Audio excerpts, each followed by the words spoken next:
안녕하세요. 경의사당의 강경입니다. 오늘은 명심보감 구절을 좀 보시겠습니다. 천명편이라고 해서 하늘의 명을 지키게 되면 어떻게 된다라는 좋은 글귀들을 모아둔 명심보감 천명편인데요.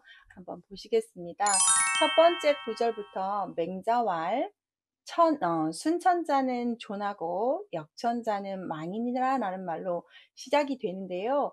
맹자왈이라고 하는 책들도 있고 공자왈이라고 하는 책들도 있는데 제가 본 책은 맹자왈이 맞을 것이다 라고 표현을 해놨습니다. 천천히 보시면 순천자는 존하고 역천자는 망인이라 라고 했습니다. 여기서 순할 순이니까 하늘을 따르는 사람은 존, 여기서 생존하게 될 것이다, 존재하게 될 것이다 라고 했고요. 역천자는 거스를 역자입니다. 하늘의 천리를 거역하는 자는 망하게 될 것이다 라고 시작을 하는데요. 그렇다면 이 천리, 하늘의 이치라는 것이 무엇인지를 알아야 되잖아요. 그래서 맹자는 그 이루상편에 조금 얘기를 해놓는데 약간 상하관계나 정치에서 지도자 입장에서 좀 말하는 느낌이 있지 않나 라고 저는 생각을 하는데요. 예를 들어서 조금 지위가 낮은 사람이 지위 높은 사람의 말을 따르고 작은 나라가 큰 나라를 따르며 예를 들어서 뭐 우리 사자소학이나 우리 유교에 표현하면 어른의 말을 아이가 따르고 임금의 말을 신하가 따르며 이런 기본적인 순리들을 지켜야만이 생존할 수 있다, 그렇게 살 수 있다라고 표현을 하는 겁니다. 근데 유교 성리학적인 관점에서 분명히 말했겠죠.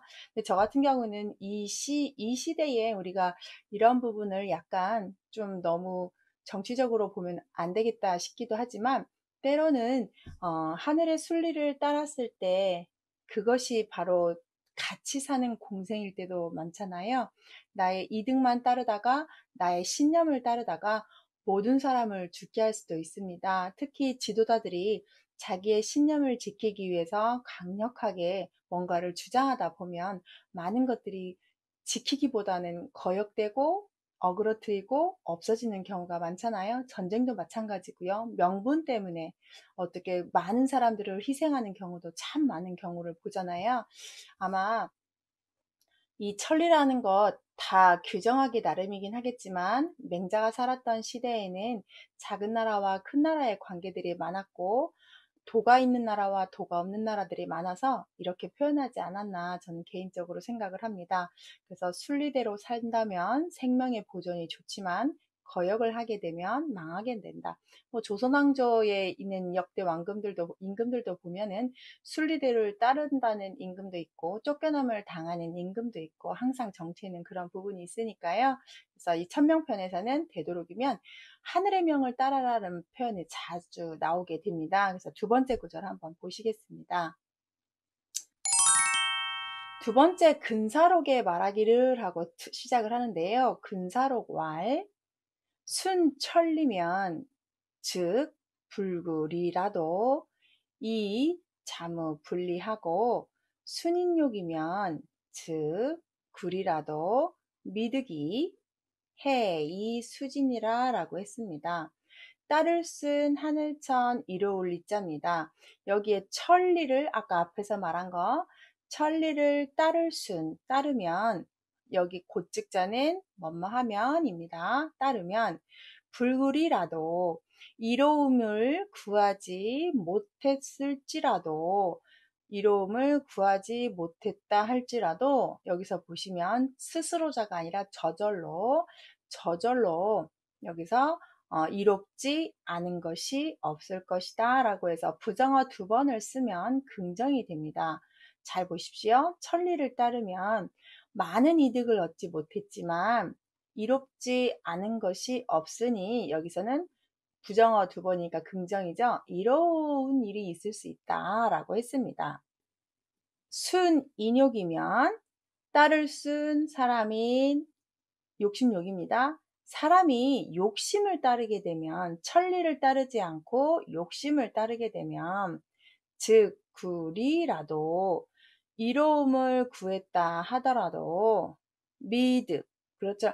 얻지 못했는데 해칠해 이미 이 따를 수입니다. 해로움이 이미 너를 따라오고 있다. 따르다, 따라오고 있다 라고 표현을 하는 겁니다. 자, 네 욕심만 쫓아간다면 이익을 구하였다 하더라도 네 욕심 따라서 이득이 딱 와서 좋아할지 모르지만, 자, 그럴지도 모르지만 얻지 못하였는데, 그래도 그 욕심만큼 다 얻지 못하였는데도 해로움이 벌써 너를 따라오고 있다. 순간의 이득이지만 그 뒤에는 반드시 뭐가 있을 것이다? 너를 해치게 되는 해가 있을 것이다 라고 하는 겁니다. 참 좀 무서운 말이죠. 천리를 따르면 내가 구하고 싶은 이로움을 구하지 못했지만 저절로 이로움이 없지는 않다. 분명히 이로움이 언젠가는 있을 것이다. 근데 네가 인욕을 따르게 되면 그 인욕대로 이로움을 구했다 할지라도 그것을 또 만족하게 얻지 못하였는데도, 아직 다 채워지지 않는데도 네 뒤에는 해로움이 이미 따라오고 있을 것이다 라고 해서, 겉에 보이는 이득이 이득인 것 같지만 나중에 해일 수 있을 것이다, 이렇게 보면 어떨까 싶은데요. 사람이 살다 보면 내 뜻대로 되지 않는 일이 얼마나 많습니까? 또는 내가 뜻하지 않았는데 뜻하지 않은 것보다 많이 얻을 때도 있고요. 여러 가지 상황이 있는데 여기에서 순리를 따랐을 때만이, 천리를 따랐을 때만이 이로움이 많이 있을 것이고, 너의 욕심대로 가다 보면 이로운 것 같지만 도리어 해일 수 있다라는 경계로 저는 받아들이게 되는데요.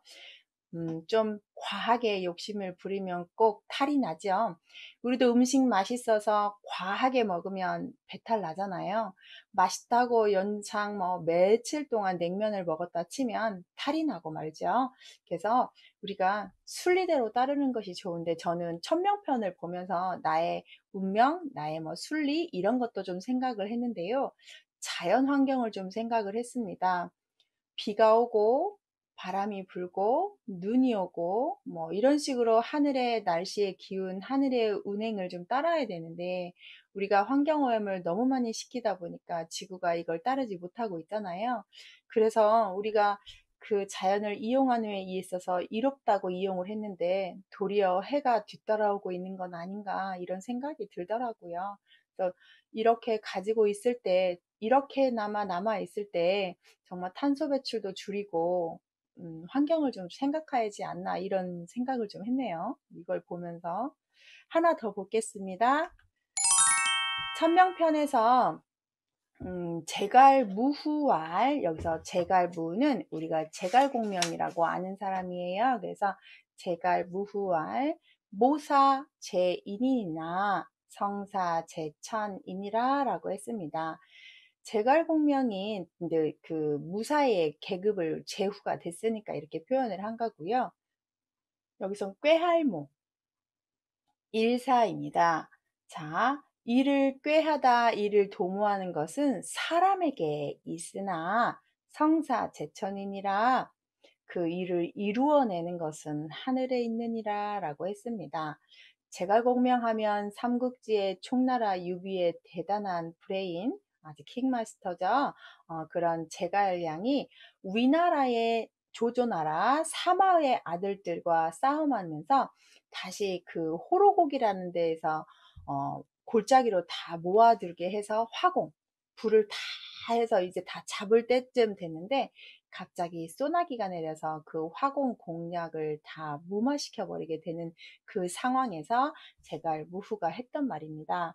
다 성공하는 듯하고 계획도 잘 짰고 다 유인해서 골짜기에 여기서 이제 전멸만 시키면 이기게 되는 건데, 모사, 내가 그렇게 일을 다 하였으나 하늘이 소나기를 내리게 해서 그 일을 그르치게 하는 걸 보고 사람이 일을 도모하지만 그 일을 성사시키는 건 하늘에 있느니라 해서 천명편에 이렇게 들어가게 있습니다. 얼마나 제갈공명이 힘들었을까요?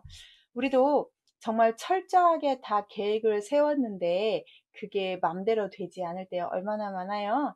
그 하늘이 다 뜻이 있겠다라고 하죠. 근데 저 같은 경우는 종교적으로 좀 종교가 있으니까 다 하늘의 뜻이겠거니 하는 생각을 참 많이 하고 그분의 뜻이다라고 인정하고 살고 있긴 한데 정말 살다 보면 내 뜻대로 되지 않을 때 너무 분해하는 것보다는 이유가 있겠지. 이 이유에 내가 이렇게 가지지 못한 것에 이유가 있겠지. 내가 이렇게 되지 않은 거에 이유가 있겠지.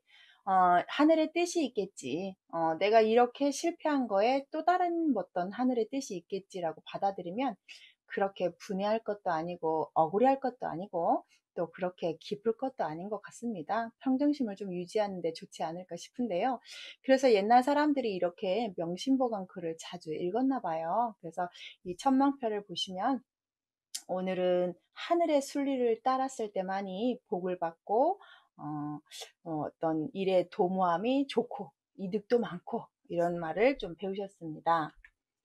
다음 시간에 또 명심보감 구절 배우시겠습니다. 여러분은 천리를 따르는 것이 무엇이라고 생각하는지 한번 생각하는 시간 되셨으면 좋겠습니다. 감사합니다.